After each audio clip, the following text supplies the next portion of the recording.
Shalom Bapak Ibu Saudara-saudari yang dikasihi dan mengasihi Tuhan. Kita bersyukur hari ini Tuhan memberkati kita. Sebelum kita membaca merenungkan firman Tuhan, mari kita berdoa. Tuhan, terima kasih, kami bersyukur hari ini Engkau memberkati kami. Kami ada sebagaimana kami ada, semua karena berkat dan kemurahan Tuhan. Sebentar kami akan membaca dan merenungkan firman-Mu, berfirmanlah, dan biarlah kami mengerti apa yang menjadi kehendak-Mu di dalam hidup kami. Kami berdoa di dalam nama Tuhan Yesus Kristus. Haleluya. Amin. Ayat bacaan kita hari ini terambil di dalam 2 Korintus pasal yang ke-12 ayat yang ke-8 hingga yang ke-10. Tentang hal itu aku sudah 3 kali berseru kepada Tuhan supaya utusan iblis itu mundur daripadaku.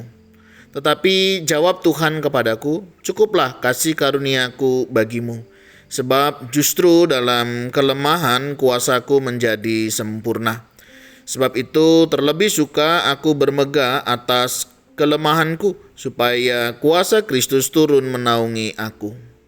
Sebab jika aku lemah, maka aku kuat. Tema renungan kita hari ini adalah apa yang kita tunggu Allah lakukan.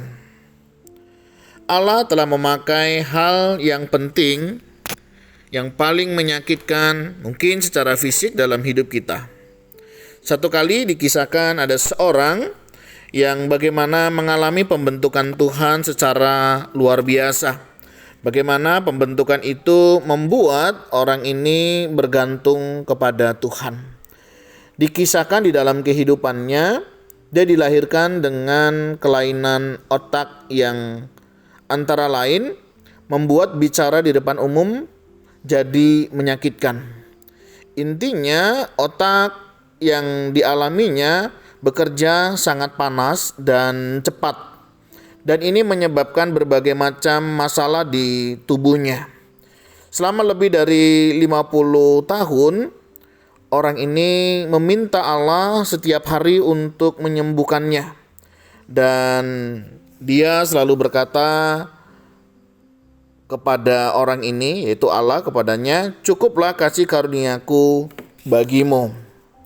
Meskipun Allah telah memilih untuk tidak menghilangkan salah satu hal yang paling sering didoakannya, seperti Ayub, dia berkata, meskipun ia membunuh aku, namun aku akan berharap kepadanya. Bapak Ibu Saudara, hal ini memang bukan hal yang mudah untuk dialami oleh Bapak ini. Tetapi dalam perjalanan imannya, dia tetap melihat akan kasih dan campur tangan Tuhan di dalam hidupnya. Bahkan Rasul Paulus pun tidak mendapatkan jawaban atas semua doanya. Faktanya dia memiliki apa yang disebut duri dalam daging. Sebuah masalah seumur hidup yang menyebabkan penderitaan yang luar biasa dalam hidupnya. Alkitab mengatakan dalam 2 Korintus 12 ayat 8-10. Tentang hal itu, aku sudah 3 kali berseru kepada Tuhan, supaya utusan iblis itu mundur daripadaku. Tetapi jawab Tuhan kepadaku, cukuplah kasih karuniaku bagimu, sebab justru dalam kelemahanlah kuasaku menjadi sempurna. Sebab itu terlebih suka aku bermegah atas kelemahanku, supaya kuasa Kristus turun menaungi aku. Sebab jika aku lemah, maka aku kuat.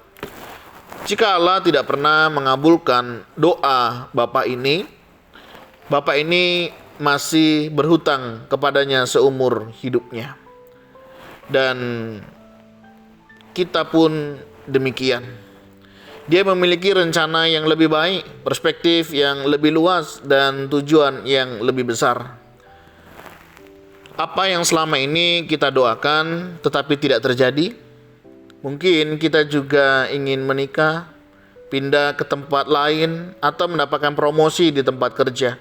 Mungkin kita pernah meminta Allah untuk memberi kita sesuatu atau mengambil sesuatu seperti penyakit kronis misalnya.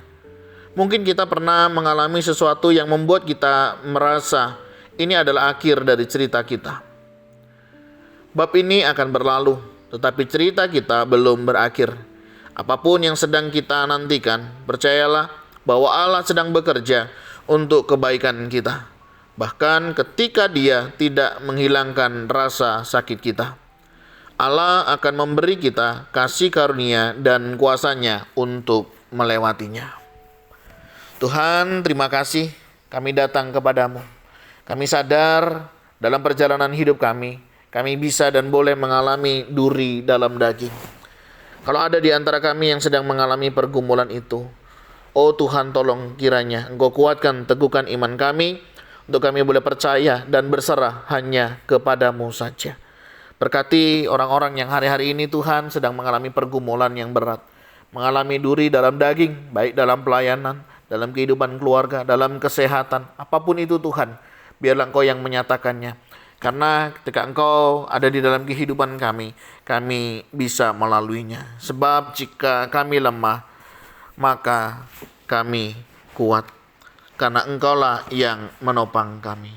Ini doa seru kami ya Tuhan, yang kami naikkan dalam satu nama, Tuhan Yesus Kristus. Haleluya. Amin. Bapak Ibu Saudara, demikian renungan kita hari ini.